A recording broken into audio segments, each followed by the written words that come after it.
Esse é o Desconstrução, um podcast descontraído e descomplicado sobre construção.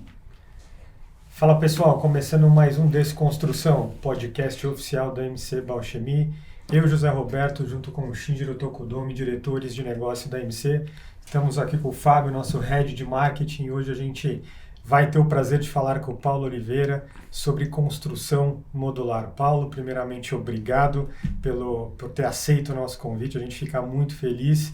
Você é o cara aí da construção modular para ensinar tudo para a gente sobre esse mundo que ainda está por vir muita coisa, Paulo.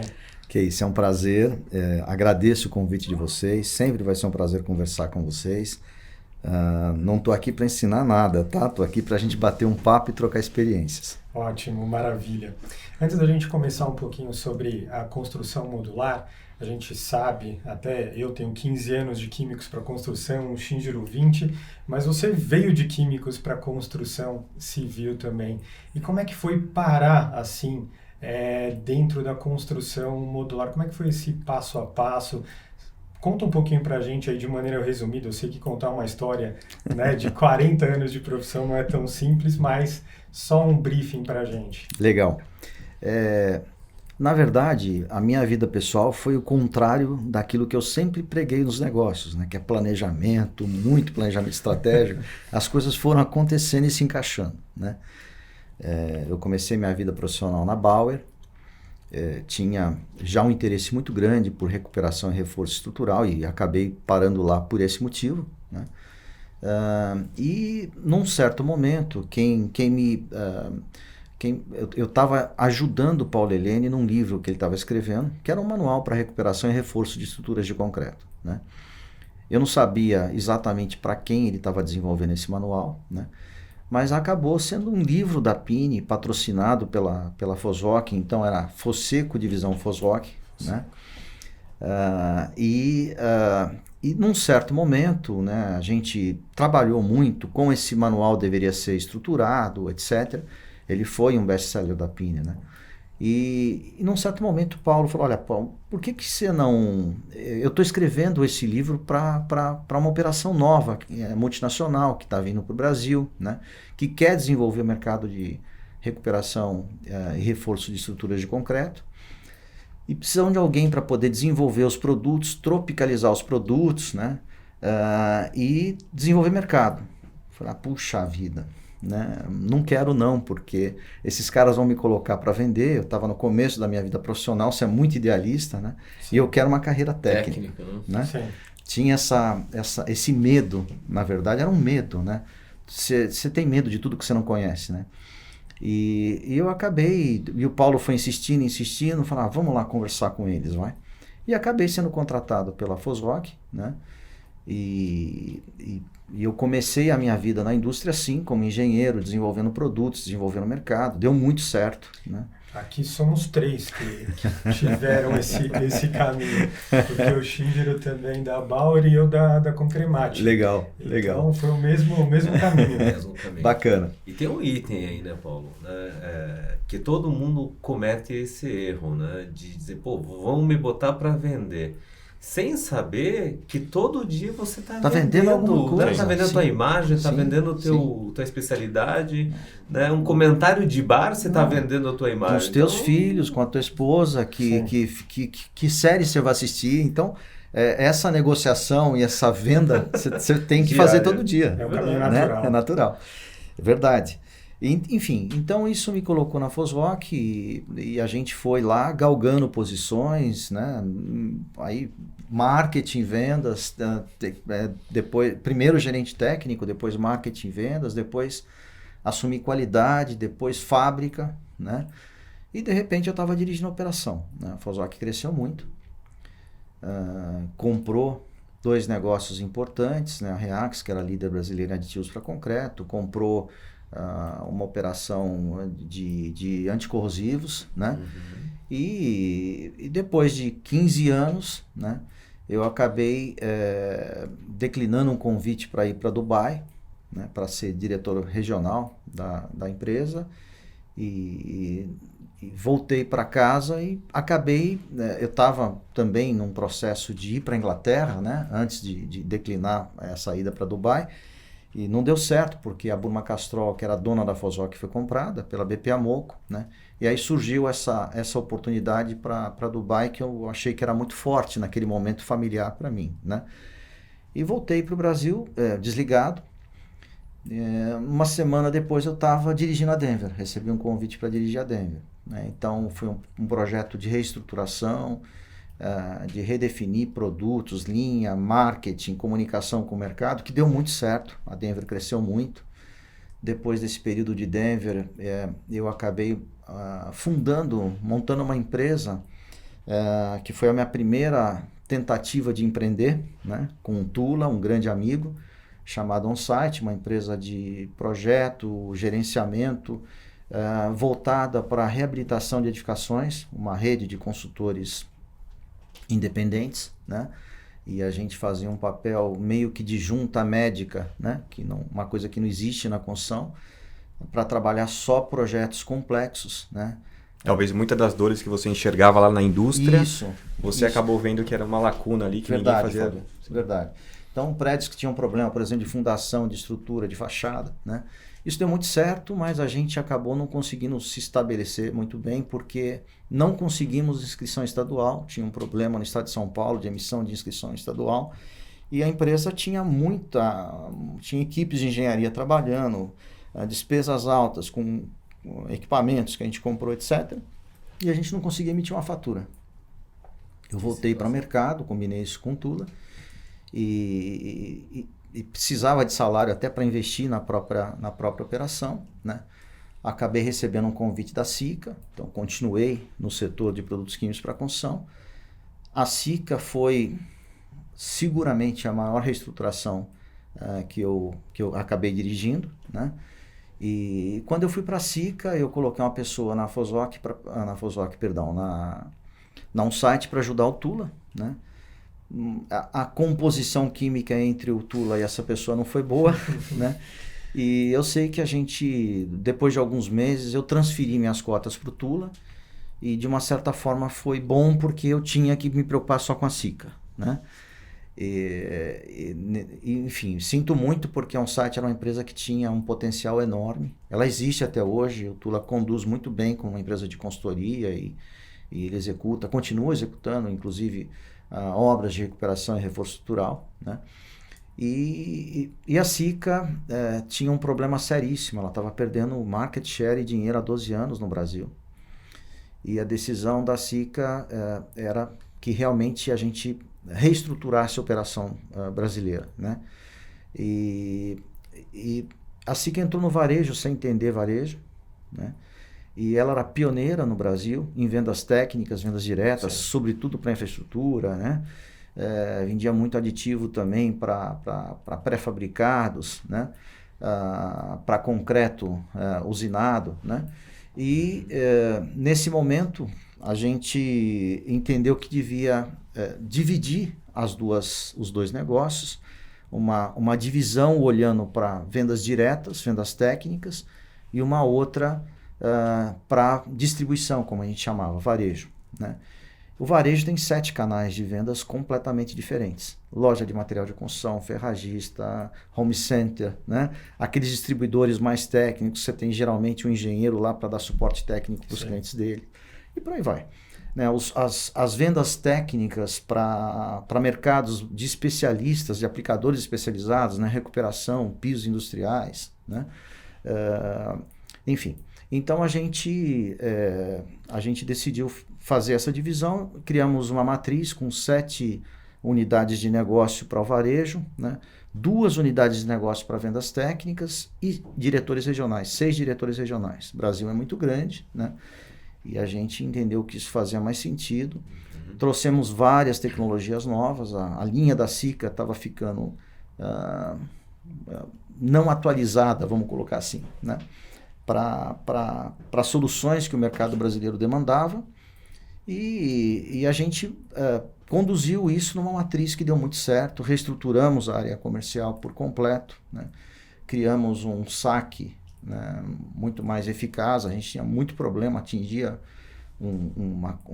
distâncias muito grandes e um volume grande de clientes, né, no varejo, mas com saque deficiente. Então, essas ações deram muito certo e a Sika cresceu muito, cresceu 13,5%, alguma coisa assim no primeiro ano, deixou um pequeno resultado, 39,5% no segundo ano, 14, 13 ponto tanto alto de EBITDA no segundo, né? Foi um susto, né? Para quem estava descendo a serra há tanto tempo, mas enfim. Então deu muito certo, né? Foi uma experiência muito boa. Eu acho que eu disse para vocês em outras oportunidades, mas eu sempre tive a sorte de trabalhar com times muito bons, de conseguir construir times, né? Com pessoas muito melhores do que eu. Então acho que isso sempre ajudou bastante nessa trajetória. Da Sika, essa foi a minha última experiência em químicos para construção, né? E eu fui para a Método. Eu recebi um convite da Método de Engenharia, né? A Método era a minha cliente. E na Método eu fui primeiro para dirigir negócios, a Método Fast, que faz obras em Fast Construction, né? Mas isso, Paulo, essa migração, de repente, tanto tempo em químicos, foi assim um estalo, falou, nossa, já deu para mim químicos, a química acabou, vou agora, né, de repente, para uma outra área dentro da engenharia. Foi um negócio assim, do dia para a noite, ou foi uma coisa que você foi ponderando? Zé Roberto, não fui ponderando, foi realmente fruto de uma oportunidade, certo, né? Eu sempre gostei muito da indústria, achei a indústria muito mais completa no que diz respeito a marketing industrial, as ferramentas para trabalhar, planejamento estratégico, né? Construção, eu adoro a construção, mas ela é muito mais simples, né? Eu brincava quando eu fui para a Método, que a indústria me deu uma caixa de ferramentas poderosa e que mesmo na Método, que é uma empresa de engenharia que tinha uma visão complexa e completa de mercado, entendendo que o modelo que a gente precisava seguir na construção era o da indústria automotiva, que faz todo o sentido do mundo, né? Uma integradora, né? Uma empresa que conduzisse processos de montagem, né? Eu sentia que eu usava chave de fenda e alicate, né? Toda essa bagagem que a indústria me deu, ela não foi muito utilizada, né? Mesmo dentro da visão de uma empresa que tinha e tem uma posição, uma história muito bonita no mercado brasileiro e muito ligada à industrialização da construção. Sim. A Método foi a precursora de muitas ações importantes nesse caminho da construção para a indústria, né? Mas enfim, então, e fazendo um parênteses, né? Eu comecei a me interessar sim pela construção ainda na indústria, quando eu fui presidente da Associação Brasileira da Construção Industrializada. Certo. Falei, poxa, tem um jeito, né, de levar a construção para a indústria. E eu, como engenheiro, sempre fui avesso a essa coisa de empilhar tijolo, bloco, isso nunca foi minha praia, né? Então, e depois de 20 anos de indústria, ir para a construção, você vai realmente com uma cabeça completamente diferente, entendendo que esse grande artesanato construtivo não faz sentido nenhum, sim, né? E a Método foi uma oportunidade tanto para me inserir no mercado da construção, mas dentro de uma visão que já tinha caminhos para a industrialização, né? A Fast Construction é uma das áreas, no meu entendimento, é um dos pilares da construção industrializada, né? E pré-construção também. Na Método eu acabei, em momentos diferentes, né, aprendendo e desenvolvendo essas tecnologias, né? A Método Fast, a gente fez lá um grande redesenho de processos para botar essa empresa para rodar de uma outra forma. Ela tinha uma conta só. Final do primeiro ano tinha 13 contas ativas, faturando muito bem. Depois a gente foi para hotéis e hospitais também para desenvolver essa unidade de negócios, também deu muito certo. E depois eu fui para engenharia e tecnologia, que na Método era tudo que vinha antes e depois da produção. Certo. Suprimentos, orçamento, engenharia, proposta técnica, novos negócios, marketing, sustentabilidade. Montamos lá a primeira sala de BIM na indústria privada brasileira, né? Usava muito BIM na pré-construção para ganhar projetos, também deu muito certo, né? Então foi uma experiência riquíssima na Método. Ô Paulo, só para aproveitar o gancho do... Você falou sobre os conceitos de Fast Construction e também de pré-construção, né? Sim. Se você pudesse também falar um pouquinho disso, acho que para quem também não conhece, sim, eu acho que seria legal só para contextualizar. Bom, pré-construção é uma forma muito inteligente. Na verdade, isso nasceu dentro do Construction Industry Institute, em Austin, na Universidade de Austin, né? Os americanos perceberam que, com esses conceitos de pré-construção, os projetos que eram conduzidos com pré-construção geravam resultados muito melhores, né? E começaram a perceber valor nisso. E começaram a criar, dentro desse Construction Industry Institute, uma forma de você divulgar essas experiências e tentar levar essa metodologia de trabalho, né? Talvez uma área de conhecimento até para o mercado, né? E de fato faz uma diferença total. É como se a gente começasse a pensar como os japoneses, como os chineses, né? Planejamento é uma coisa que vem da estratégia militar, né? E no Japão, um projeto, por exemplo, é uma coisa muito séria, né? Você tem um tempo de concepção e desenvolvimento de projeto que é grande. Para quê? Para que a produção, que é o que vem depois, seja fácil, né? Seja ágil, não tenha aquele anda e para da construção tradicional. Tem a fluidez. Tem a fluidez. Então, a pré-construção é exatamente isso, né? Como é que eu trabalho desde a concepção, né? Com especialistas para que a gente possa gerar projetos muito mais consistentes, né? Vamos lembrar que projeto é 3,5% do custo de qualquer produto de engenharia que a gente quiser fazer, mas responde pelos outros 96,5%. Né? Então eu brigo muito quando eu vejo gente contratando projeto por preço. Você contrata especialidade, competência, né? É uma burrice você contratar projeto por preço, né? Mas de qualquer forma, então, a pré-construção é a forma mais competente que existe para você chegar a qualquer produto de engenharia que você quiser, com análise de risco, com antecipação de incertezas, garantindo a construtibilidade, que é justamente esse fluxo ágil e contínuo da produção, né? E isso é pré-construção. A Fast Construction, na verdade, ela trabalha para te entregar a forma mais rápida para acelerar o processo construtivo, né? É esse o objetivo da Fast Construction. Isso já fazem quantos anos que você entrou nesse setor da Fast Construction? Método, eu fui para método em 2005.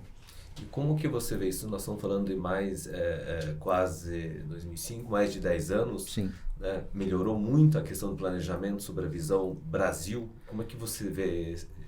Eu acho que a gente está dando passos mais largos de alguns anos para cá, né? Foi muito importante para a minha carreira porque eu continuei praticando isso, mas eu acho que nós estamos num momento mais favorável para a industrialização agora, né? E a Fast Construction ela tem tudo a ver com processo, né? É máxima padronização de processos, é você aplicar paralelismo nas atividades, é ter uma logística e suprimentos de alto nível, como fazem os melhores setores da indústria, os mais modernos, né? Com procurement, supply chain, logística reversa, né? Então, basicamente, isso é Fast Construction, né? E a método me permitiu, né, testar, desenvolver, me desenvolver nessas áreas de conhecimento, né, que são importantes, são fundamentos para a construção modular, né, além do BIM, né?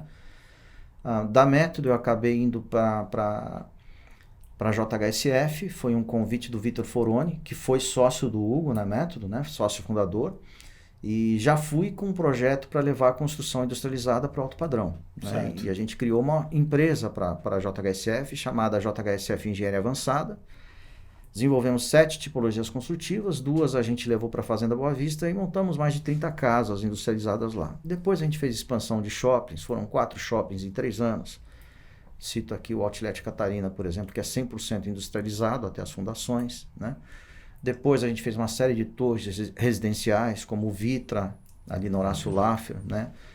O Residência Cidade Jardim, que é um prédio que tem um nível de industrialização muito alto, apesar de ser um prédio residencial, né? E depois acabei me tornando o CEO de incorporações da JHSF, cuidava dos empreendimentos, e da JHSF eu fui para a Tegra. Foi uma passagem rápida, eu fui contratado por um presidente. Depois teve uma mudança de presidência na empresa e uma reestruturação. E aí eu fui para a Mutual, que é uma construtora num projeto também de reestruturação. É uma empresa que estava parada, sem projeto, sem obra há alguns anos. E então a gente foi para lá para redesenhar processos, com a ajuda do CTE. O CTE ajudou a gente nesse redesenho de processos, para lançar a Mutual como uma empresa de engenharia e construção, praticando pré-construção, né? E já se apresentando ao mercado, não mais como uma construtora tradicional, mas como uma empresa de engenharia e construção, né? Eu acredito muito nesse negócio, quando você faz engenharia e você descobre como você faz melhor, mais rápido e mais barato que o teu concorrente, né? Caso contrário, você concorrer por preço, isso não costuma gerar resultado, né? Não, é a palavra mesmo, engenharia, né? O conceito de fazer engenharia dessa maneira. Exatamente, Zé Roberto. Enfim, então deu muito certo, a Mutual está muito bem, né? E em 2019 eu resolvi voltar para a academia, me ingressei no Construinova, que é um programa da Poli, né? Um mestrado em inovação na construção. E eu já estava estudando construção modular, é uma coisa que já estava me atraindo, estava vendo o que estava acontecendo no mundo da construção industrializada, muita gente caminhando para a construção modular, né? Falei, poxa, eu acho que esse é o caminho que eu quero seguir, né? Construção modular. E aí a empresa, que é a startup que a gente tem hoje, eu tenho 4 sócios, né? Chamada Aratal, nasceu dentro da Poli num projeto de inovação dentro de um mestrado em inovação, que é o Construinova, né? Então, basicamente, a história é essa, né? Eu acho que talvez me alonguei um pouco no relato, mas é essa a história. Não, tá ótimo, Paulo. Mas isso é uma coisa interessante, porque muita gente, às vezes, tem da academia só aquela visão, né, muito técnica. Eu acho que também transformar essa técnica, esse conhecimento em prática e numa startup é uma coisa que pouca gente, principalmente na engenharia, vem fazendo, né? Uma coisa bem interessante é o que vocês estão criando. Você tinha comentado que nos últimos anos cresceu bastante, né, a questão da construção modular. Esse crescimento foi mais por conhecimento, foi mais necessidade em construir rápido, entregar mais rápido, foi também a questão do custo, né, que foi sendo uma coisa não tão distante. O que você atribui esse crescimento da construção modular? Acho que o termo mais correto para usar seria necessidade de sobrevivência, né? Se a gente entender o contexto que está acontecendo no mundo, o Fórum Econômico Mundial lançou um relatório muito importante em 2016 e ele mostra o seguinte: nos grandes centros urbanos a população cresce 200 mil pessoas por dia. Então isso não é só crescimento de natalidade, mas muita gente migrando da zona rural para as zonas urbanas. E todo esse contingente humano precisa de infraestrutura social, para habitação, para transporte, para saúde, para educação, né? E se você for particularizar, fala, será que a gente está entregando essa infraestrutura? A resposta é não.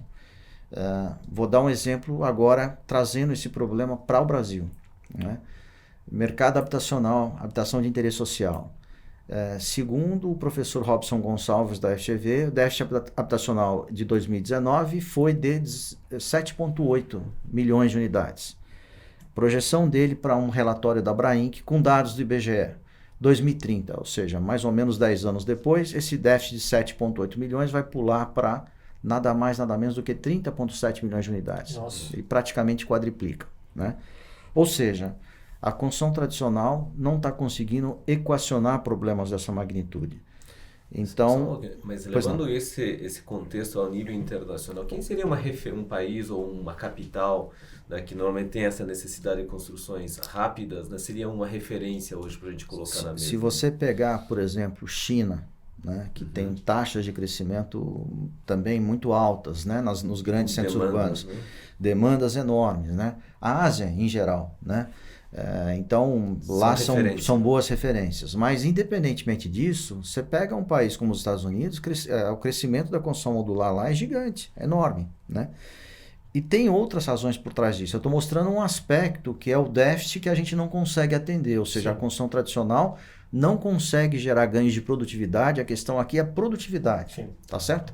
Para atender esse crescimento de demanda que a gente está tendo no mundo todo. Esse é um primeiro ponto, né? Então, quando você olha para isso, eu falo, puxa, a solução é industrializar a construção. Lá fora isso já aconteceu, né, em vários países. Mas se a gente olhar para o Brasil, nós estamos no momento que o setor acordou para essa necessidade, finalmente, né? Dando alguns exemplos, né? O ConstruBusiness, que é um relatório da Fiesp, bianual, muito importante. O 14º ConstruBusiness, que é o ConstruBusiness 2021, ele traz o seguinte aspecto com relação aos seguintes dados com relação à produtividade. De 2014 a 2017, a produtividade na construção brasileira caiu 4,4%.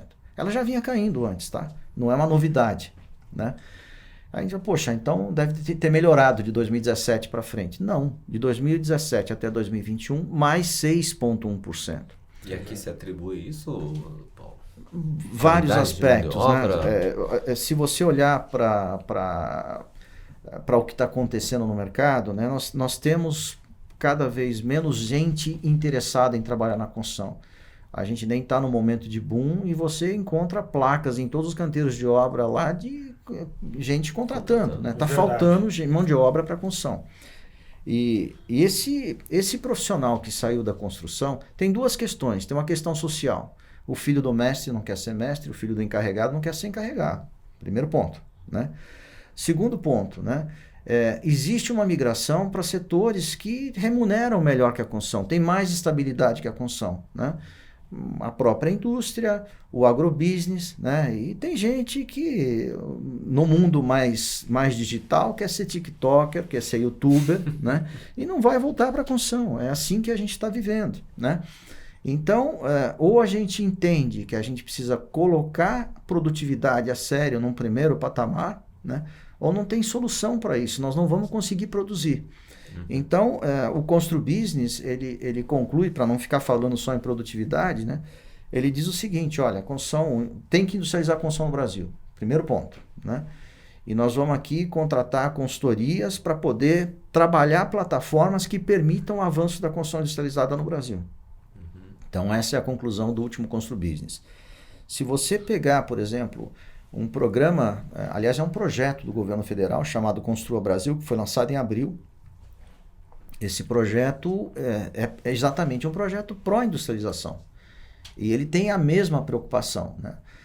Olha, a gente tem aí alguns caminhos, são 9 metas e 31 submetas voltadas para a industrialização da construção e fala em coordenação modular, o próprio projeto, né? Então, a construção modular já está inserida nesse contexto de industrialização, né? E o Sinduscon São Paulo e as BEA São Paulo deram um grande passo nessa direção, fizeram um evento agora em agosto, eu dei uma palestra na abertura da agenda técnica falando sobre caminhos para a industrialização da construção. E o nome desse evento é Industrialização de Edifícios Residenciais, né? Ou seja, então, as bases da construção brasileira, né, já entendeu que agora não é mais uma questão de opção. Vamos ou não vamos industrializar? Ou industrializa a construção ou nós não vamos ter produção. Simples assim. Entendi. Né? Então, esse é o momento que a gente está vivendo. Então, eu diria que a gente nunca teve um momento tão favorável para a construção off-site e para a construção modular. Fora os outros benefícios, né? Que é uma redução de prazo enorme, que é melhor qualidade, melhor desempenho. Então, você só tem benefícios por trás disso. Paulo, só uma coisa. A gente acabou entrando no assunto na construção modular. Eu acho que a gente precisava dar um passinho só para o pessoal que está chegando também, né, de entender, né, o que é construção modular e quais são as diferenças, né, com a construção tradicional, digamos assim, só para reposicionar, né, o assunto, na verdade. Perfeito, né, Shinji. Acho que talvez um interessante também que a gente estava conversando com o Paulo, até que ficou muito claro para mim também, foi quando ele explicou aquela jornada, de repente, que o consumidor final vai ter, né, dentro da Natal. Legal. Né, que vocês estão pensando, porque isso acho que explica bem. E ao mesmo tempo passa, né, todo o benefício também para o cliente final, né, sobre o modular. Perfeito, Zé Roberto. Bom, então vamos falar sobre esses dois pontos. O primeiro ponto, o que é construção modular, né? A construção modular é você fazer uma edificação, né, a partir de módulos, né? Esses módulos eles podem ser volumétricos, né, tridimensionais ou 3D, como a gente prefere falar, ou painelizados. Então, um painel 2D também é módulo, né? Também é módulo. E se você disponibiliza esses módulos lado a lado, você tem uma configuração de uma construção horizontal. Se você verticaliza, você tem uma edificação vertical, né? E a construção modular ela pode ser permanente ou pode ser temporária, né? Uma construção temporária, para dar um exemplo simples, uma tiny house, né? Que você tem um terreno na montanha, pode passar o inverno na montanha. No verão você coloca aquela casa no Munk, tá certo? E leva para a praia. A gente estava falando disso até antes de você chegar, que eu mostrei umas fotos também na montanha disso, exatamente isso que você comentou. Esse é um conceito interessante. E fora isso, obviamente, né, esses banheiros para eventos que são provisórios também são temporários, né, para não dar um exemplo só de construção temporária. E além de poder ser permanente ou temporária, eu já disse, ela pode ser 3D ou 2D, né? E a construção modular ela tem uma outra característica, ela é muito generosa, né? Eu diria que ela te dá liberdade para a engenharia compor o melhor sistema construtivo, né, para cada tipologia de produto. Então você pode escolher, que é uma característica da Aratal, né? A Aratal não é uma empresa que tem um sistema construtivo dominante, né? Ela pode usar qualquer tipo de chassi estrutural, madeira engenheirada, pré-fabricado de concreto, aço, perfil leve galvanizado, mais perfil de light steel framing engenheirado, que é um perfil que a gente está usando nas primeiras casas que a gente está desenvolvendo, né? Se mostrou muito eficiente, né? Mas enfim, então diferentes tipos de painéis de vedação externa, interna, para piso, para cobertura. Então tem essa generosidade que a gente deve explorar na engenharia, né, para compor sempre o melhor sistema construtivo para cada tipologia de produto, o que pode variar de tempos em tempos também, conforme a evolução de custos de materiais, etc. Né? Eu tenho uma preocupação muito grande de não ter exatamente um sistema construtivo dominante, né? Então, eu não levanto aquela bandeira pró-metal, pró-concreto ou pró-madeira. Vamos explorar as melhores características de cada tipo de material. Né? Maravilha. Então, construção modular é isso. Então, basicamente, Paulo, para complementar, a gente tem várias formas de industrializar a construção, né? Então a gente tem aí diferentes maneiras, né? Então esse programa que você falou acaba, acho que, mostrando caminhos para você fazer isso, e a construção modular, ela é um modelo de construção que acaba ajudando nesse sentido, né? Que ela traz diversos benefícios, então ela por si só já é uma industrialização para a construção, né? Perfeito. Então é basicamente aí que a construção modular se encaixa nessa demanda de industrialização, né, da construção. Basicamente seria isso, né? Sim, a construção modular é uma das opções da construção industrializada, né? Sim. E perfeito, Fábio, vocês também falaram que benefícios isso tem sobre a construção tradicional, né? É muito mais rápido, você transfere uma qualidade muito melhor para o produto quando você transfere o produto numa indústria, e você consegue dar para a construção uma coisa que não é característica da construção tradicional, que é previsibilidade de custos e prazos, né? Eu, como cliente, eu acho horroroso, né? Você vai comprar uma unidade habitacional, você assina um contrato com uma incorporadora, ele pode entregar aquela obra para você com 6 meses de atraso, sem multa contratual, como se 6 meses fossem, sei lá, uma semana, 10 dias, né? Certo. Então, essa imprevisibilidade mata a construção. E quando você transforma a construção numa indústria, você tira esse risco, né? Além de entregar melhor qualidade e desempenho, né? E nós estamos falando em algo que é metade do prazo, né? E por que esse risco é menor? No caso da Aratal, por exemplo, 85% da atividade é no chão de fábrica, com processo padronizado e controlado, né? Então, essa coisa que tem no campo, que é o problema climático, gestão de grande contingente de mão de obra direta, né? Segurança, a gente reduz muito essa atividade do campo. Ela é 15% só e você tem um controle maior, porque campo é lugar de encaixar módulo. Basicamente é essa a concepção. Sai da fábrica praticamente pronto, né? Com poucos acabamentos para fazer no campo, né? Esse é o conceito melhor, né? Teoricamente, quando você olha para isso, você fala, poxa, então a gente deveria fazer tudo com módulo 3D, né? Porque o máximo nível de produção acabada que você tem é módulo 3D, né? O módulo 3D ele é composto de vários painéis, né? Só que do ponto de vista de transporte isso é caro, você acaba transportando muito ar, né? Esse é o Então volume, a gente né? isso. É o Então a gente prefere ter um sistema híbrido com painéis e módulos 3D, mas painéis prontos também, porque você consegue uma eficácia maior no transporte, né? E a outra coisa é que quando você apoia painéis e módulos tridimensionais, você também diminui a redundância de elementos estruturais, vigas, colunas, etc., né? Então existe um equilíbrio melhor, né? E para as condições do Brasil nesse momento, estradas, etc., a gente acha que faz muito mais sentido esse sistema híbrido que a gente está desenvolvendo. Então acaba sendo, né, um desenvolvimento, industrialização mais do 2D, transporte em 2D e a montagem no site que você faz o 3D lá, é isso? Não. A gente sai da fábrica com módulos 3D Tá, e 2D. tá. Né? Eu vejo que aí a gente está envolvendo algo como custo. Isso, Né? Custo final. isso. Como que você enxerga hoje a questão custo, então, né, da construção tradicional com as modulares aí, Paulo? Essa é uma questão nesse importante. tema, né? Vamos falar sobre isso antes da gente falar sobre a jornada do cliente, que o Tá Zé Roberto me Opa, pediu. Tá ótimo. Mas é importante. Custo, né? Brasil, né, eu lembro de uma frase, acho que do Tom Jobim. Brasil não é um país para amadores, né? Muito difícil empreender no Brasil. Eu tô aprendendo, mas pela dor. Né? E uma coisa interessante é que eu acabei, eu sou presidente do Conselho do Clube da Construção Civil e respondo lá também pela coordenação do núcleo de conteúdo. E com o Clube da Construção Civil e o CTE em Redes, a gente criou, né, um movimento chamado Brasil Viável Construção Industrializada. O site é brasilviável.com.br para quem tiver interesse em conhecer. Né?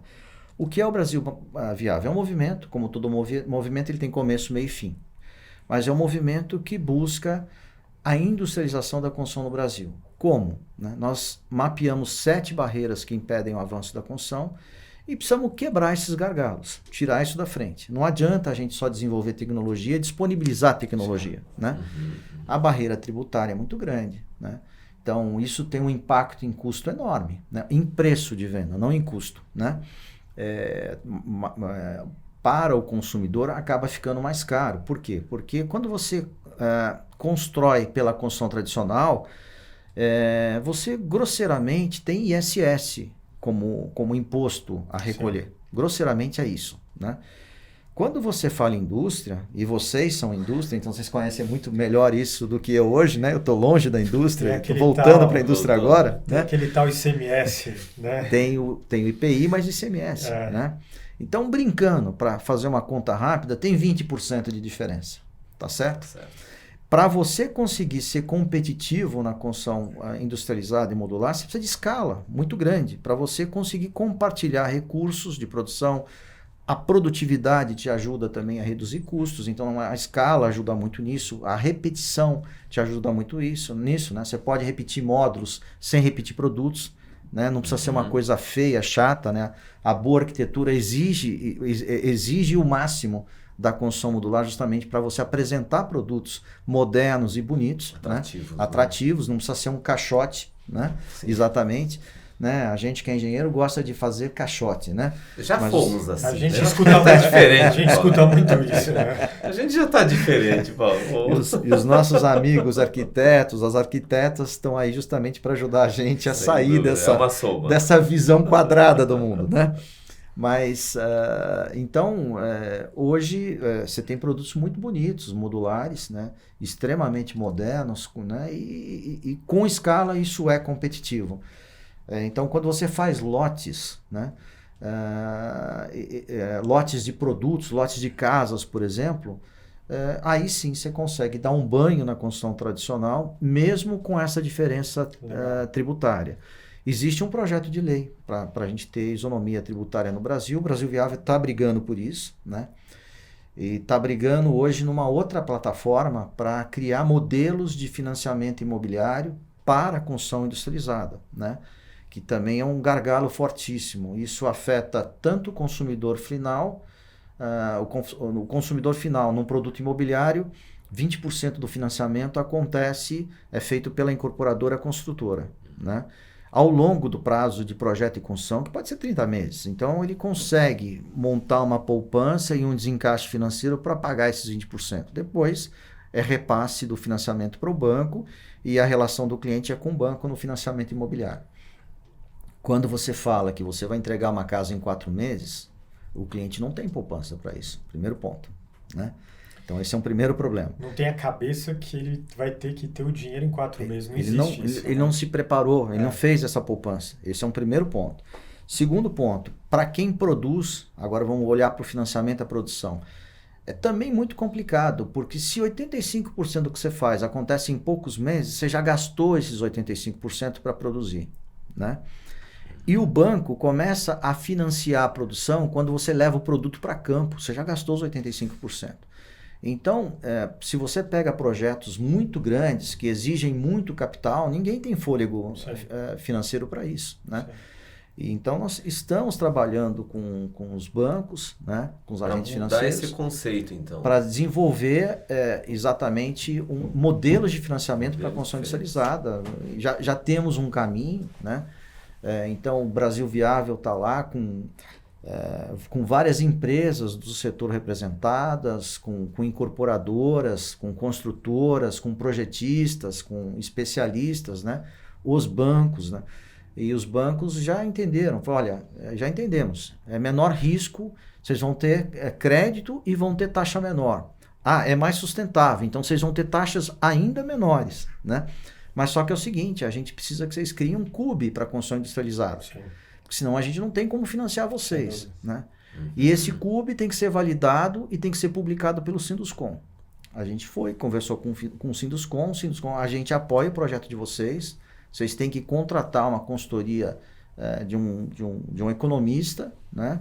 Perdão, de um estatístico, porque a gente quer um modelo estatisticamente validado, né?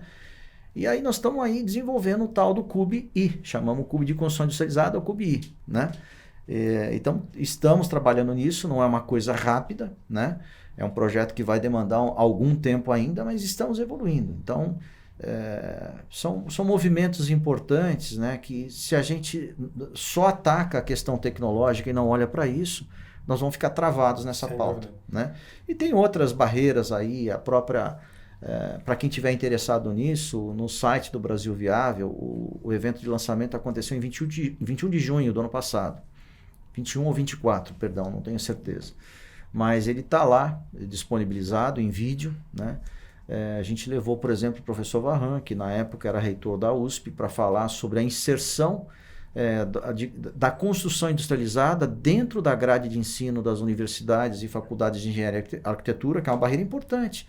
O engenheiro sai da faculdade, ele não sabe o que é pré-construção, o que é fast construction, o que é construção industrializada, ele não tem esses conceitos lá. Sai com a formação nem o arquiteto. Tijolinho em cima do tijolinho. Exatamente. Ainda, né? Se a gente quer mudar, né? Se a gente quer que essa turma saia já como agente de transformação, eles têm que sair preparados, né? Então, tem muitas ações setoriais envolvidas nesse contexto.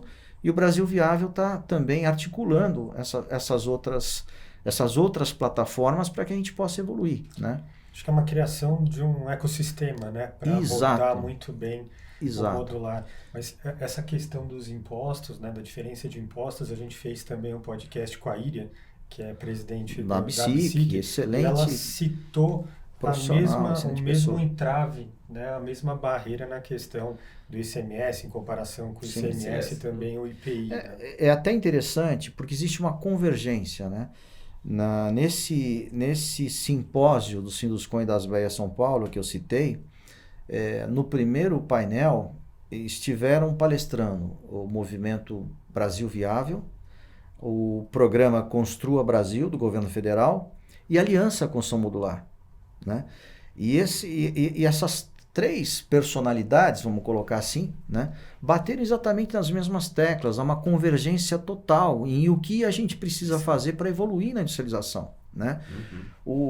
Para não deixar uma proposta muito importante fora, né? Então, além desses 3 que eu mencionei, o CTE em Redes tem um programa chamado RCDI+S, Rede da Construção Digital Industrializada e Sustentável.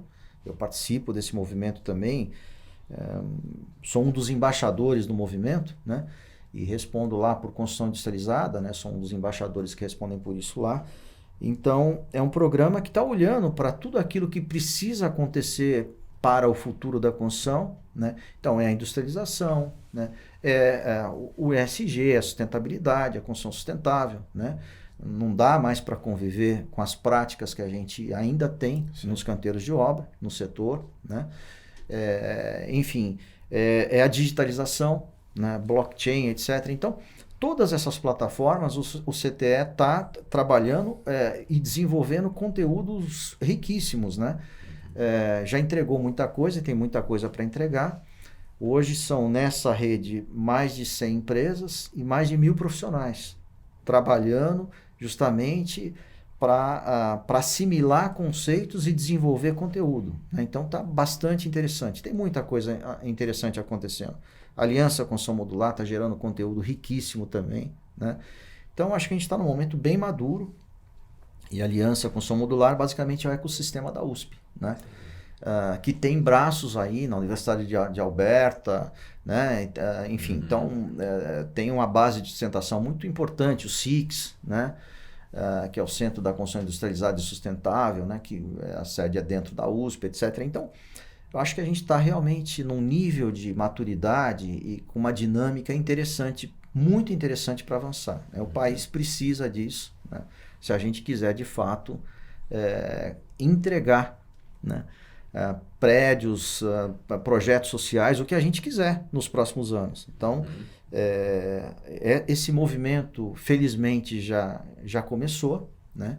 E eu acredito que ele vai acelerar muito porque, de novo, né? Aquilo que era uma opção 10, 15, 20 anos atrás, hoje é sobrevivência, né? E o setor já entendeu isso. Ou entra em colapso, né? Ou começa a emperrar vários pontos aí. Está acontecendo, né?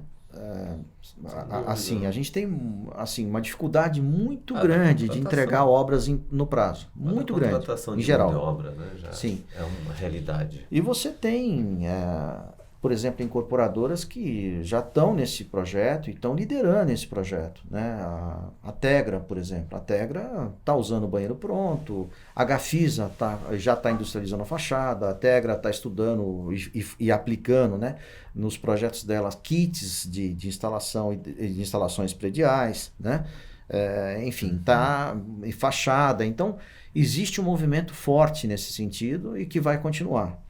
E além do projeto principal da Aratal, a gente desenvolveu uma metodologia para isso também, para trazer a construção tradicional, né? Construtoras, incorporadoras que trabalham com a construção tradicional de uma forma gradual para a construção off-site e modular, né? Com baixo risco, né? Que a grande encrenca é essa, você não sai de uma obra tradicional hoje, amanhã você começa uma 100% industrializada. Isso não existe. Não existe. Existe uma escadinha, né? A primeira coisa que você faz não é industrializar, é racionalizar a construção tradicional. O segundo degrau dessa escada, você insere elementos de construção off-site na construção tradicional racionalizada. O terceiro degrau, você insere módulos, além dos elementos de construção off-site. E no último degrau, você está fortemente no modular com vários elementos de construção off-site, né? Então, existe um caminho para isso, que é esse, e a Aratal desenhou uma plataforma justamente para isso, através de uma análise de risco bem feita e de um mapa que basicamente é uma matriz de decisão, onde você divide uma edificação em sistemas construtivos e você olha, por exemplo, de uma forma independente para a vedação externa, para a fachada, para a vedação interna, para a estrutura, né? Para aquilo que você consegue modularizar, banheiro pronto, cozinha, caixa de escada, de elevador, por exemplo, né? Um painel hidráulico, né? Os kits hidráulicos e elétricos que você pode colocar numa edificação dessa. E para cada um desses você faz um estudo. Então, vou imaginar a fachada.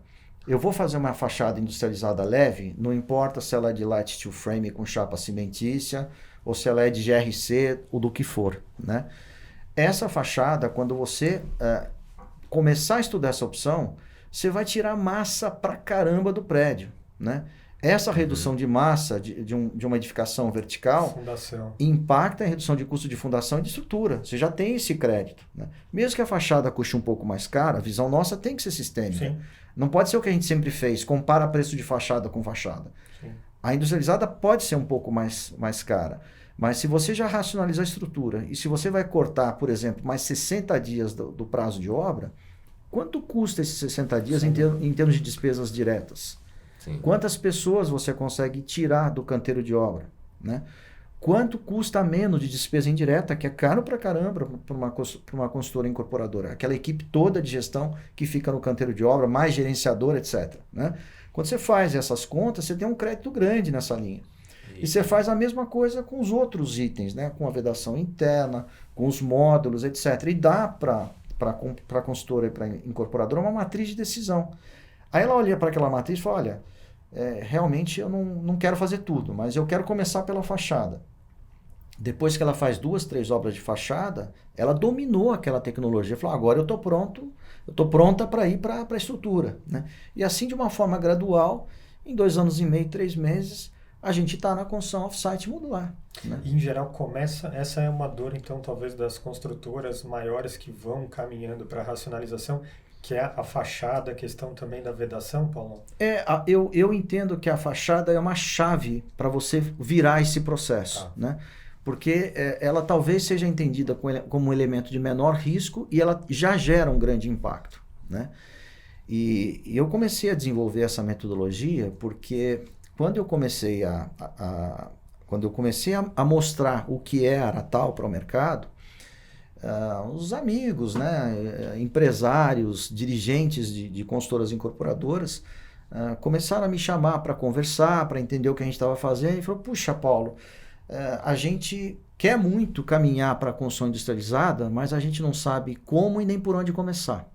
Depois que eu vi isso pela 4ª, 5ª vez, eu falei, opa, nós temos que desenhar esse caminho, tem uma oportunidade aí, né? É o mercado contando o que quer fazer, o que precisa, né? E esse projeto de inovação, essa plataforma da Aratal, ela foi transformada no programa da Rede da Construção Digital Industrializada e Sustentável do CTA em Redes como um projeto de inovação, né? Então, nós pegamos um caso real, né, de uma empresa que participa da rede, incorporadora, consultora, grande, séria, né? Eu não vou citar nome aqui para não ficar chato, eu não sei se eles me autorizariam a citar o nome, mas é um projeto que foi executado, muito bem executado, mas em construção tradicional. Então, alvenaria de bloco, né? Não tem drywall, né? Nas vedações internas. Então, assim, esse projeto, todos os custos são conhecidos, o cronograma é conhecido, a gente conhece tudo o que aconteceu. E nós estamos exatamente fazendo esse trabalho de estudar alternativas para a fachada, para a estrutura, para a vedação interna, para os módulos, né? Para os kits hidráulicos e elétricos, né? Para os sistemas prediais, e justamente para preparar essa matriz e medir a redução de custo e de prazo, de custo e de prazo para cada um desses itens e dar opções para, poxa, se a gente fosse fazer esse prédio na construção off-site ou modular, como se comporia isso? Quanto custaria cada alteração dessa e o todo, né? Com algumas alternativas, né? Então, esse projeto deve ser entregue em novembro. Então, em novembro a gente deve ter aí um case muito importante, né? Para validar essa metodologia e, quem sabe, apontar até outros caminhos que a gente não está enxergando, né? Mas é um caminho interessante. Ô Paulo, agora indo nessa linha que o José Roberto tinha perguntado anteriormente, da jornada do cliente, né? Eu acho que tudo que a gente falou agora, né, um pouquinho antes aqui, a gente falou também dos benefícios ali também para a construtora, né? No processo de industrialização e tudo mais. Mas agora, de produtividade, agora quando a gente vai também, que vocês têm esse conceito da jornada do cliente, né? Que eu acho que é também envolver, né, o público final, né, nos benefícios que ele tem com a construção modular, né? Então eu acho que a Aratal tem essa metodologia também, né, de envolver um pouco do público final, né, através dessa jornada do cliente. Você podia contar um pouquinho também do que se trata isso, né? Perfeito, Fábio. Acho que eu estou fugindo dessa questão, né? Porque a gente O que mais a gente gostou. Já pensou você falar e prometer para sua esposa, ó, você vai escolher tudo, né, e vai ficar pronto no prazo certo, e a gente vai gastar aquilo que a gente tá pensando desde o início. Legal. Bom, a Aratal nasceu muito focada num projeto de casas modulares, né? Tendo como objetivo o mercado de condomínios residenciais de médio e alto padrão e como cliente-alvo as loteadoras, incorporadoras e fundos que têm interesse na venda de lote com casa. Certo. Né? Basicamente, o que aconteceu foi uma provocação do Pátria, o Pátria que é dono da Alphaville, né? E que antes da pandemia, acho que vocês lembram disso, venda de lote em condomínio fechado caiu muito, né?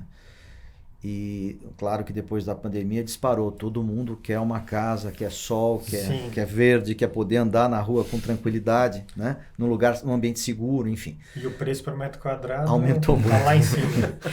Mas independentemente disso, quando a gente começou a olhar para esse negócio, assim, eu já estava pensando em construção modular, né? E às vezes o mundo conspira a teu favor, né? Isso acontece, assim como aconteceu na minha vida profissional, as coisas foram acontecendo sem exatamente um planejamento meu, né? O Pátria me procurou, eu fiz 2 obras para o Pátria, né? Na minha vida profissional, o Hospital Sabará da Angélica, né? Uma obra difícil, um retrofit, bem complexa, mas foi uma entrega que eles gostaram muito. E pela Mutual a gente fez também uma fábrica de uma investida deles em Poços de Caldas, a Frute. E eles estavam numa situação muito difícil, que eles tinham um budget para fazer essa fábrica e tinham um projeto. O projeto superava muito o budget. E eles assinaram um contrato de exportação para a Frute, são derivados do açaí, parecem uns iogurtezinhos com banana, etc. É bem gostoso.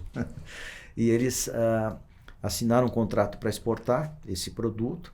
Por mais que você acelerasse a obra, não daria tempo de honrar o contrato de exportação. E a gente conversando com o Pátria, eles chamaram a gente para conversar sobre isso, né? Sabem que a gente não vai prometer o que não consegue, que a gente já tem um histórico de entrega lá que eles sabem que a gente não brinca, boa, né? Vocês, né? Isso. E aí eu falo, tem um jeito, né? A gente senta com a equipe de engenharia de vocês, né? Realmente não dá, a gente estudou e realmente aquela suposição de que ficaria muito mais caro era verdade, apesar deles já terem recebido alguns orçamentos, né, de gente que dizia que dava para fazer, não, era impossível, né? E margem de construção é uma coisa baixa, né? Então, para você falar que dá para fazer um negócio desse, você tem que ter errado muito o custo. Sim. Não é pouco, né? Pelo que a gente estudou. E a gente mostrou isso para eles. Então, a gente comprovou, né, mostrando para eles que não era impossível fazer aquela obra, aquele projeto naquele custo e no prazo que eles precisavam. Então, o que a gente faz, Paulo? Fala, tem um jeito. Pré-construção, né? Voltamos a falar de pré-construção. Então, a gente senta com a equipe de engenharia de vocês, vamos entender todas as funcionalidades que vocês precisam nessa fábrica, nós vamos desenhar uma fábrica totalmente industrializada, com essas funcionalidades, né? A gente já tinha feito um pré-estudo, então a gente topa o teu preço como nosso preço meta, a gente topa o teu prazo como nosso prazo meta, vamos assinar multa contratual se eu não atingir por esse prazo, e nós vamos entregar isso para vocês no prazo, né? Vocês vão honrar o contrato de exportação.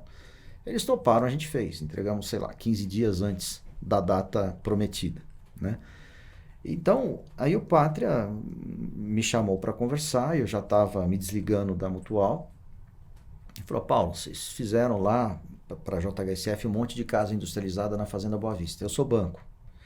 Por que a gente não pega aquelas casas, coloca nos terrenos da Alphaville e eu que sou banco financio o lote com casa na mesma operação financeira? Eu falei, opa, genial, mas vocês conseguem melhorar isso. Eu falei, como assim? Eu falei, o cara vai feliz para casa nova, né?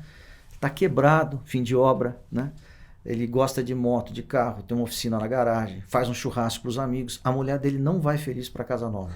Ela leva o sofá velho, a máquina de lavar velha, a geladeira velha. Ela não tem uma casa nova. Já que vocês vão financiar, por que vocês não fazem que nem os americanos? Deixa essa família escolher esses eletrodomésticos, móveis, etc., e financiam isso, colocam isso no projeto de vocês a perder de vista, né? Com financiamento a perder de vista. Ah, bacana, desenvolve o conceito e traz para a gente, né? Então eu tinha, na verdade, um cliente com um problema e que achava que eu poderia ajudar com uma solução para o problema dele. É tudo que você quer quando você quer desenvolver um negócio, né? Então a Natal nasceu dentro dessa provocação do Pátria, né? E da própria Alphaville, que entrou nesse processo, e a gente começou a fazer estudos para eles, né? E aí a gente desenvolveu um sistema construtivo com soluções inteligentes, sustentáveis, né?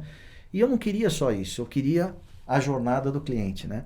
A razão de ser da indústria 4.0 é a jornada do cliente, aquilo que os ingleses chamam de Customer Experience, Customer Journey. Sim. Então, a gente queria estar dentro da indústria 4.0, minimamente dentro daquilo que o cliente tem como expectativa, como experiência de consumo, né?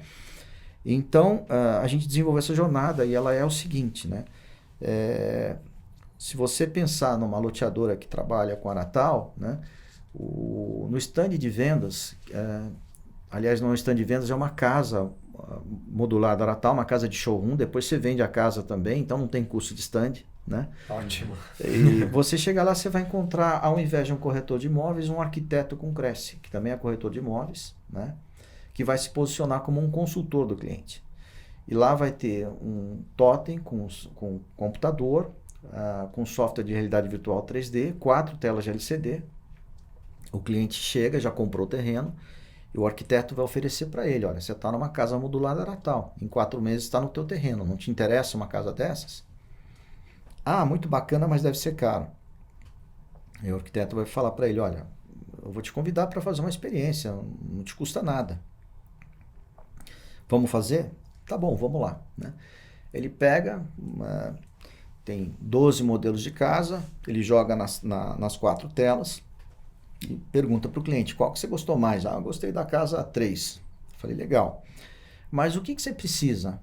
Ah, eu preciso de 3 suítes, um home office, uma área de lazer com piscina, quero um forno de pizza, né? O arquiteto escolhe uma planta que se enquadre nisso, que é fácil, os módulos são componíveis, você consegue trocar. Já implanta essa casa no terreno em realidade virtual, em 3D, né? Ele já pode fazer alguns ajustes com cor, textura de fachada e ele muda de estágio. Em tempo real, com a ajuda do arquiteto, ele passa a customizar o produto dele, né? Então ele escolhe os kits de acabamento, de lazer com piscina maior, menor, né? Como eu disse, um forno de pizza, chopeira, enfim, ele escolhe o que ele quer na área gourmet, né? Escolhe, por exemplo, telhado verde, horta vertical, sistema de compostagem, armário planejado, eletrodoméstico, sistema com placa solar, tomada para carro elétrico, né? Eletrodoméstico, né? Então, feitas essas escolhas, né, o sistema automaticamente... Mas tem que ser sempre a partir de kits, senão a gente não consegue industrializar, tá? E vale dizer para vocês que na minha pesquisa de mercado, eu conduzi uma pesquisa justamente para entender o que o cliente desse produto quer escolher, né?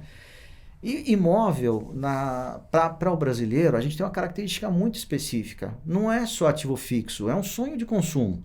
E você participar da configuração do produto do seu sonho de consumo é muito importante, né? Mas feitas as escolhas todas, automaticamente o sistema joga na tela orçamento ali sem muita... com clareza total. O orçamento está na tela. Se precisar, o arquiteto ajuda o cliente a ajustar o nível de customização que ele quer com o orçamento dele. Feitas essas escolhas, o sistema gera orçamento revisado, memorial descritivo de acabamentos e uma minuta de pré-contrato.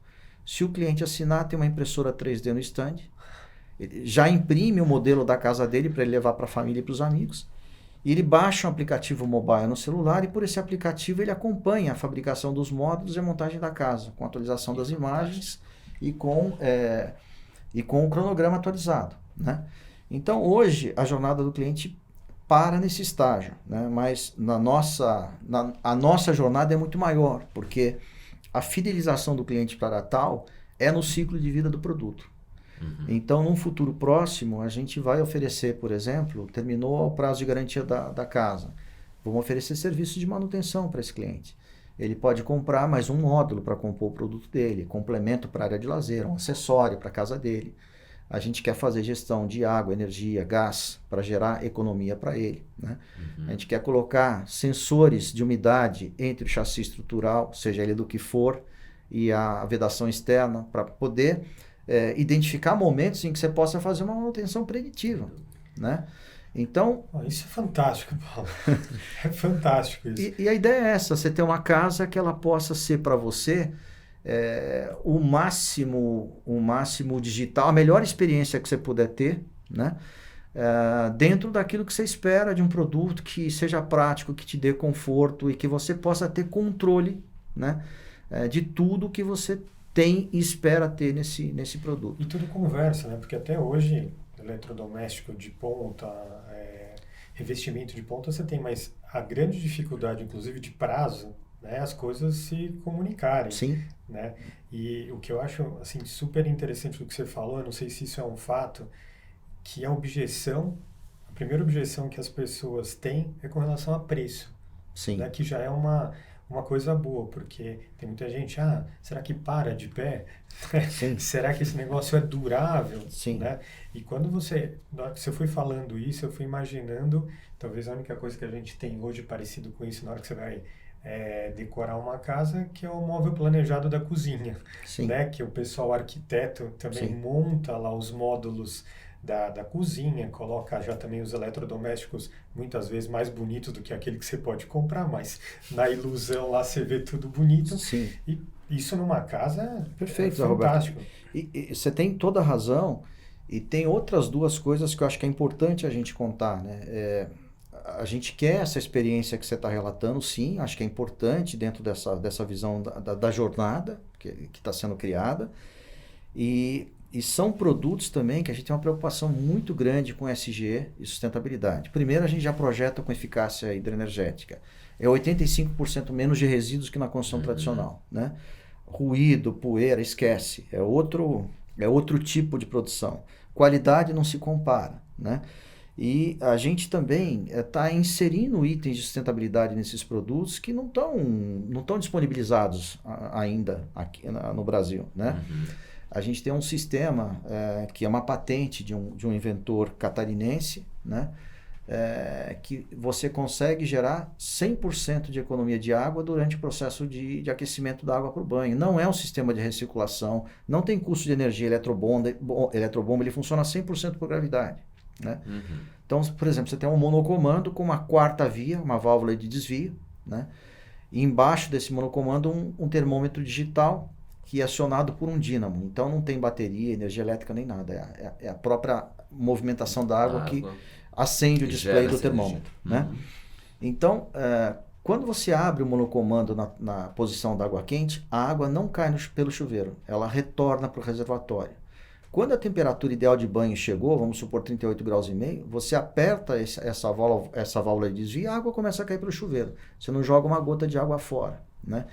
Se você pensar na economia que isso gera na conta de luz, é enorme, né? Então, uma grande contribuição para a SG, vou imaginar que você estivesse usando isso num prédio, né? A incorporadora pode olhar para isso e falar, olha, eu estou nesse prédio aqui com, sei lá, 200 e tantas unidades, eu estou gerando uma economia anual de água de 3,5 milhões de litros, né? Então, é SG na veia. Sim, né? Sem dúvida. E o próprio consumidor tem no site desse dispositivo, você tem duas coisas, né? Você tem primeiro uma calculadora onde a incorporadora ou consultora consegue exatamente medir qual a redução do volume de água e do custo que ela está gerando com essa redução nesse prédio, né? Então acho que ela pode se beneficiar muito disso, não só, não é um greenwash, né? Ela mostra a economia gerada e o cliente dela pode baixar um aplicativo mobile no celular dele e ele mesmo controla e vê a economia que está sendo gerada no produto dele, né? Que show, hein? A outra coisa é bem bacana, Que né? show. E é um invento brasileiro, né? Brilhante, realmente bem, ele é brilhante pela simplicidade, Sim. inclusive, né? O outro é um sistema que se chama elétrica inteligente e você aciona as lâmpadas em 24 volts, não é 110 nem 220, né? Então você tem cabos muito mais delgados, é mais econômico, né? Você reduz o consumo de energia elétrica, né? E ao mesmo tempo, né, os americanos se preocupam muito com isso, os europeus também. Você tem um campo eletromagnético muito menor sobre a casa, né? Então essa coisa de, não quero o meu celular do lado da minha cama, né? Então por quê? Energia eletromagnética. Então pelo mesmo motivo você gera um campo eletromagnético menor sobre a casa, é mais saudável, né? Segundo, como ele é acionado, você não tem interruptores, mas sim pulsadores, você já consegue gerar cenários de iluminação, mesmo se você não tiver um sistema de automação. É compatível com automação, né? E a lógica é diferente. Você tem um interruptor do lado direito, um pulsador que se aciona uma sequência de lâmpadas, e outro do lado esquerdo se acende outra sequência, né? Eu quero inverter essa lógica. Você não tem que quebrar nada, você não mexe na instalação. Você vai no quadro onde está a inteligência desse sistema e troca 2 cabinhos. Simples assim, né? Então a gente está oferecendo coisas como essas, né? Os produtos da Aratal já nascem com essa pegada de produtos mais sustentáveis, com eficácia energética, olhando para SG, tentando oferecer ao máximo possível para o cliente de sustentabilidade que a gente consegue. E Paulo, dentro desse contexto da Aratal, em que momento que vocês estão na empresa? Legal. Né? Importante, obrigado, Roberto. Essa pergunta é importante e vai mostrar 2 caminhos, né? Primeiro, nós vamos fazer a primeira casa modular em Itu, né? É para uma loteadora de grande porte. É um negócio com eles e com compromisso que depois a gente vai entregar lotes mínimos de 10 casas. Né? Para a gente conseguir ser competitivo com a construção tradicional, tem que ser lote, né? Então, isso já está bem estruturado, o projeto legal está protocolado na Prefeitura de Itu, então em breve a gente parte, né? E nós estamos captando investidores para Aratal, para acelerar esse projeto, né? Nós somos uma Construtec, é uma tese de investimento que no mercado da construção, geralmente os investidores têm uma preferência por PropTech, Fintech, né? Coisas mais digitais, um aplicativo, um software, né? Mas a gente tem um projeto bem diferente, né? E que entendo que merece atenção. Eu estava conversando com um empreendedor brasileiro que mora nos Estados Unidos, chama André Magoso. Esse cara era um alto executivo do Google, trabalhando lá no Vale do Silício, e ele teve uma sacada, falou, vai faltar casa para executivo, tá todo mundo vindo para cá, e montou uma operação chamada Fab Homes, a empresa dele. Tá estourando na Califórnia toda, né? Olha só. Um cara muito bacana, e eu tive uma conversa online com ele queria entender Aratal, e depois de meia hora de conversa, ele falou, Paulo, sensacional o que você está fazendo, muito bacana, né? E se você tivesse nos Estados Unidos, você já tinha captado uns 10 milhões de dólares, né? A gente não precisa nem de longe de 10 milhões de dólares, é muito menos, né? Que até é uma dificuldade, porque os fundos têm tickets muito altos, né, de investimento. Mas enfim, nós estamos captando para a Aratal está bastante madura, né? Temos 3 NDAs sérios assinados, né? Mas todo mundo está olhando e fala, eu quero ver a primeira casa pronta. E a gente precisa captar agora, né? Depois que a gente estiver entregando lotes de 10 casas, a operação gera caixa, ela não demanda a caixa, né? E a outra coisa é a seguinte, nós também o que eu estou contando aqui em primeira mão, nós criamos uma outra empresa em sociedade com a JT Arquitetura, uma empresa de engenharia minha que chama Reabilitare, que é a maior acionista da Aratal, tem 50% da Aratal, né? Então é uma sociedade entre a Reabilitare e a JT Arquitetura. Está criando uma empresa chamada VRCX, Virtual Reality Customer Experience, e a VRCX é quem vai entregar a jornada do cliente para a Aratal. Então, todo esse sistema computacional, etc., que eu mencionei aqui, está sendo desenvolvida pela VRCX. A VRCX tem uma inteligência de arquitetura enorme. Um amigo e arquiteto e colega de mestrado, né? Que é o Tiago. Ele é um cara que não só tem uma competência enorme para coordenação, compatibilização, projeto em BIM, né? A base desse sistema é BIM, né? Porque você leva no IFC do BIM o custo, a informação de cada item que você tem lá, a cor, etc. Então, essa troca, né, você leva para um outro sistema e volta como você quiser, você trocando os elementos, e na hora ele já te dá o orçamento revisado, etc. Mas o Thiago tem uma outra característica, né? Ele é um cara que conhece muito bem programação, gosta disso, programa em Python, né? E conhece games. Né?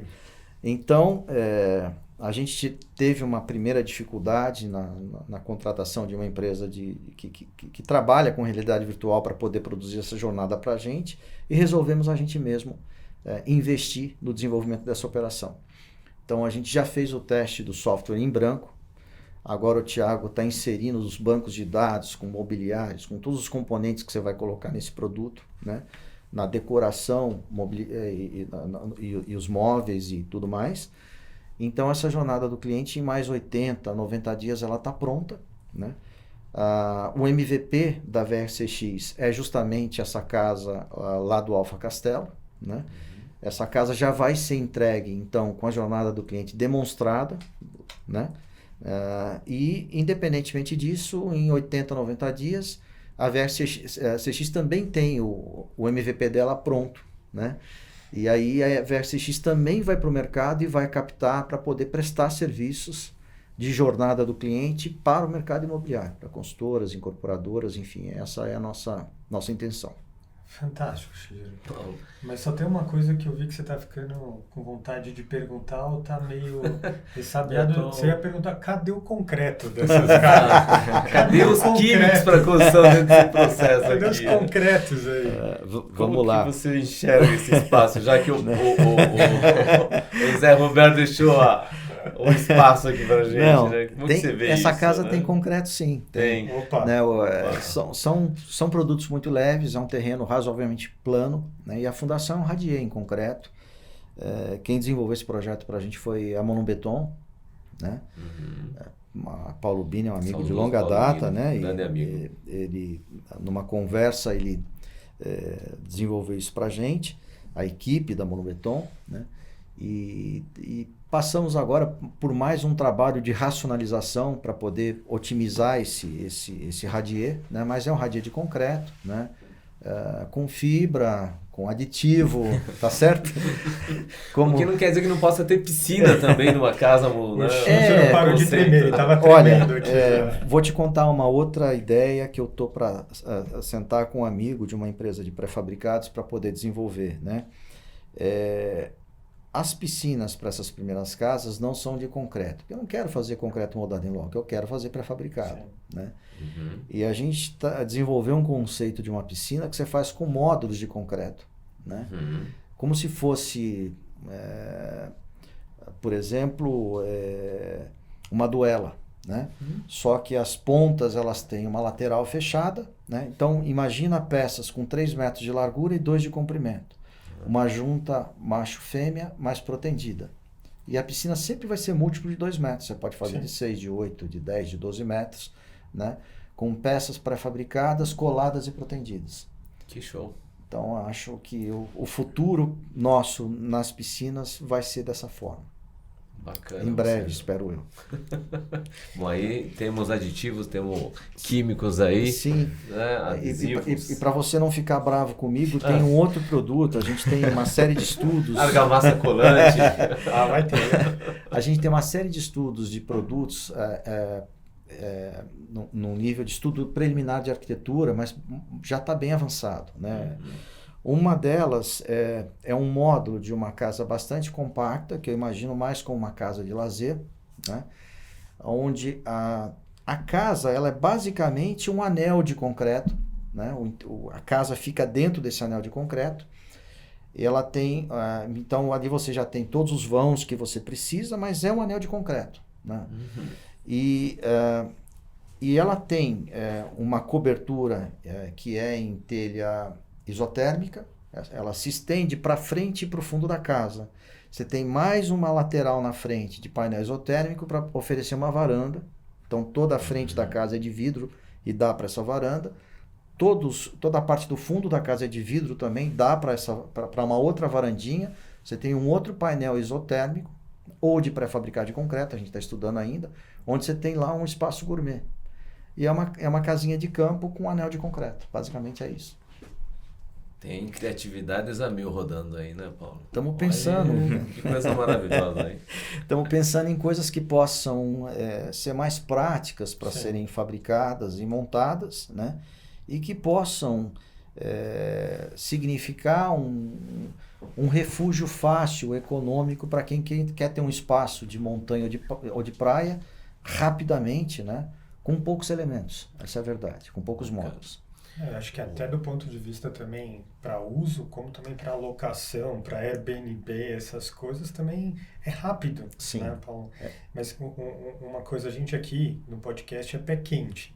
Legal. Então um dos episódios, a gente recebeu o Leandro, que é vice-presidente da EGE, Perfeito. Né, de saneamento, e a gente na época perguntou para ele se eles estavam se preparando, né, para colocar a empresa abrir, né, a empresa. Eles não abriram ainda, mas ontem ou anteontem, eles fizeram, né, ganharam lá a concessão da CAGES, que é do Ceará. Então, acho que, de repente, agora, esse seu comunicado, né, da procura dos investidores, acho que vai dar certo também. Legal, né? Zé Roberto. Quem quiser vir para Aratal, esse é o momento.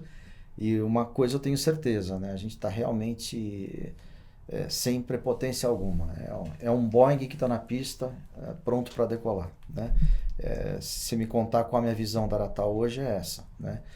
E nós estamos no mapa das principais Consultecs brasileiras de 2022, da Terracota Ventures, e é uma coisa que eu fiquei muito contente, porque se você pegar todas as Consultecs que estão lá, todas estão entregando. A Aratal é a única que não entregou. Vai começar o primeiro produto agora, né?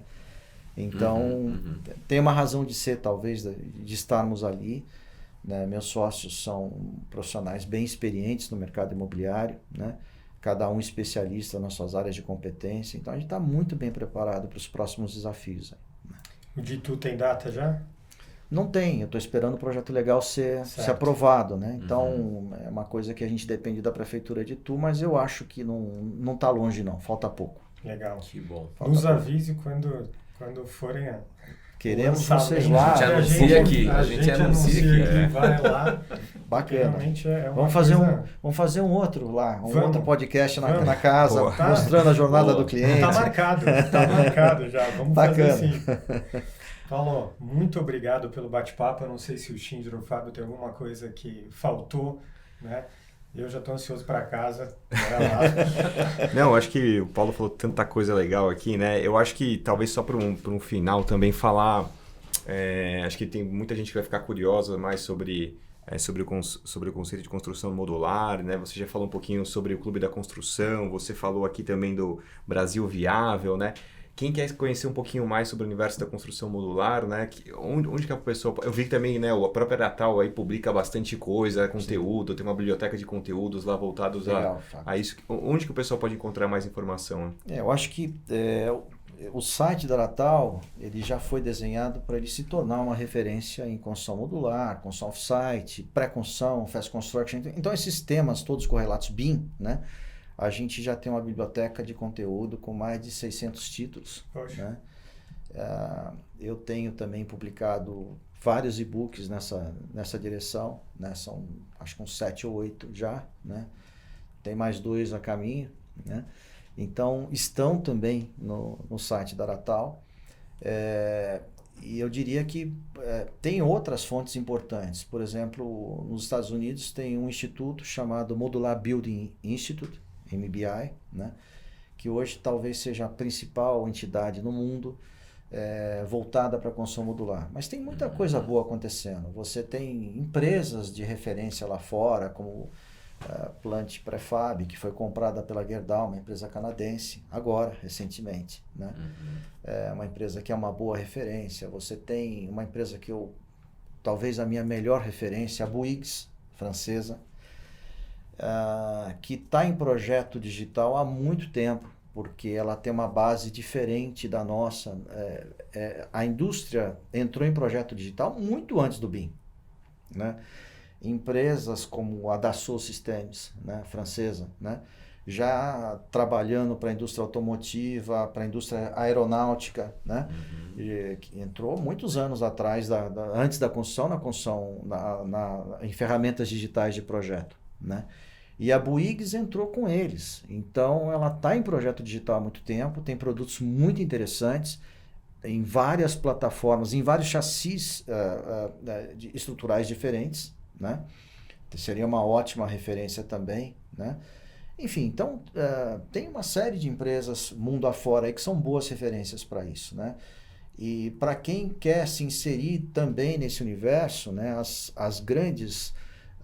existe um relatório em inglês de um cara chamado Mark Farm, que é uma preparação para a industrialização da construção, é de 2014, não é tão novo, mas é muito bom. A McKinsey tem conteúdo excelente, né?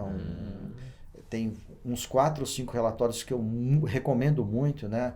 Talvez o principal deles seja Modular Construction, From Projects to Products, ou seja, a McKinsey fala muito num conceito de produtização, né? Que tem 2 coisas por trás disso, né? É você primeiro pensar o produto que você quer desenvolver, definir que características que ele tem que ter e o projeto tem que ser desenvolvido para o produto, não é o contrário. Não é o produto que é consequência do projeto. O segundo é um pouco disso que a gente está fazendo com a Natal e que a indústria automotiva faz, né? Principalmente depois que os japoneses entraram, olhando para a produção de automóveis de uma forma muito diferente do Ford, né? Que é justamente você ter produção em massa, mas dando opções para o cliente de personalizar o produto dele, né? Então, isso também está dentro desse conceito, né? Então a McKinsey vai muito forte nesses pontos, nesse relatório. Ela mostra os caminhos para a construção modular, mostra que isso vai ser um mercado de 130 bilhões de dólares na Europa e nos Estados Unidos, né, em 2030. Né? Então ela está muito bem embasada, mostra todos os benefícios da construção modular e off-site. KPMG tem relatórios bons sobre isso, Deloitte tem relatórios bons, o Fórum Econômico Mundial fez com o Boston Consulting Group um relatório chama Future of Construction. Esse também é muito interessante. E ele aponta lá as 10 tecnologias mais disruptivas, né, para a transformação da construção, né, para o futuro da construção. Né? E a primeira delas é pré-fabricação e construção modular, não é à toa. Né? Então, tem muita literatura de conteúdo. Todas elas estão no site da Natal, se alguém tiver interesse. Muito bom, muito bom. Bacana. Bom, da minha parte aí, né, Paulo, realmente agradecer, né, eu tenho você como um profissional referência, né, pessoalmente, você sabe disso, a gente tem conversado ultimamente, né, então agradecer, né, pelo seu tempo de estar aqui conosco, dividir bastante do seu conhecimento aqui que você colocou, né, e desejo muita sorte para a Natal, né, que tenha sucesso, né, e que a gente possa realmente fazer o podcast na primeira casa aí. Obrigado, Shingiro. O respeito e a admiração, eles são recíprocos, né? A gente tem bastante tempo de mercado, o Zé Roberto também, então o Fábio eu estou conhecendo mais recentemente, né? Mas é um grande prazer e foi uma satisfação enorme falar com vocês. E estou à disposição, gente. E parabéns, né? A MC tem feito um trabalho muito bonito, né? Eu já não sou mais um profissional do setor, mas esse bichinho pica a gente, né? Então, químicos para construção sempre vai ser um setor pelo qual eu vou ter um carinho muito grande, que eu brinquei com vocês, né? E ontem eu dei uma aula no mestrado profissional do IPT e eu falei isso para os alunos, é um ponto, né? Falei, puxa, a vida foi tão generosa comigo, né? Me deu tanta oportunidade, né? Eu tenho uma gratidão imensa por isso, né? E você poder compartilhar conhecimento é uma mínima forma de você retribuir um pouquinho daquilo que você recebeu, né? Bacana a visão. Então, tenho um prazer muito grande nessas experiências e contem comigo e muito sucesso para vocês, né? Um grande abraço para o Jacques, faz muito tempo que eu não vejo. Legal, obrigado. Obrigado, Já está sendo Paulo. dado aí. Paulo, para Abraço, Jax. A gente vai ver agora, a gente vai ficar quieto, não vai dar um abraço. A gente vai ver se ele assiste o podcast agora, entendeu? Se ele não falar nada no próximo mês, aí a gente avisa ele do seu abraço. Paulo, Perfeito. aqui para finalizar, a gente sempre dá uma lembrança para os nossos convidados, né? Então, a MC é uma empresa alemã, então, assim, nada mais relacionado, né? Um pouco a nossa cultura do que dar uma cerveja. Então, a gente selecionou 2 cervejas aqui. Super bacana. Essa aqui é então, para falar um pouquinho, né? Essa aqui é uma Kolsch, que é uma cerveja da região lá de Colônia, perto da MC. Então, a gente gosta de dar, porque é uma cerveja aí com um estilo diferente. E a gente aproveitou também, a gente criou uma cerveja nossa aí para um evento que a gente ia ter, que é essa Ultra High Performance Beer, Legal. que é uma cerveja da MC Muito mesmo. simpático. E então é só uma lembrança mesmo, só para agradecer aí também com algo aí. E assim, a gente realmente agradece. Né, no começo você falou que não ia ser muito uma aula, né, mas foi realmente aí uma aula, então agradecemos mesmo pela presença. Muito obrigado, Fábio. E você acertou, tá? Eu adoro cerveja especial, cerveja gourmet. Já tive uma revista de cerveja gourmet. Pô, que legal. Em sociedade com um amigo meu, que é o Biratan Senes, né? Um cara do setor que já conduziu empresas de pisos industriais. O pai dele, Montana, o Sr. Senes, super famoso em pisos e tal. E a gente fez a coisa certa no momento errado, muito antes de cerveja especial se tornar o que é, né? Mas eu adoro cerveja especial. Obrigado. Que bom, que é isso. Maravilha, Fabião. Vamos fazer um encerramento aí? Bom, sim, vamos lá. Bom, pessoal, acho que hoje realmente foi um episódio muito bacana, né? Bastante conhecimento. A gente convida aí todo mundo que assistiu esse episódio para compartilhar, passar para frente, né? Esse episódio também para outras pessoas conhecerem. Então, a gente agradece todo mundo aí que assistiu o episódio, mas não deixem aí de avaliar para a gente ter mais relevância aí nas plataformas e também de compartilhar com o conteúdo aí com outras pessoas, né? Como a gente falou aqui, a gente também tem esse compromisso de levar conhecimento para o mercado, né? Então, compartilhem, né? E ajudem a gente a levar mais informação para todo mundo, gente. Então, obrigado novamente aí, Paulo. Maravilha. Obrigado, gente. Grande abraço.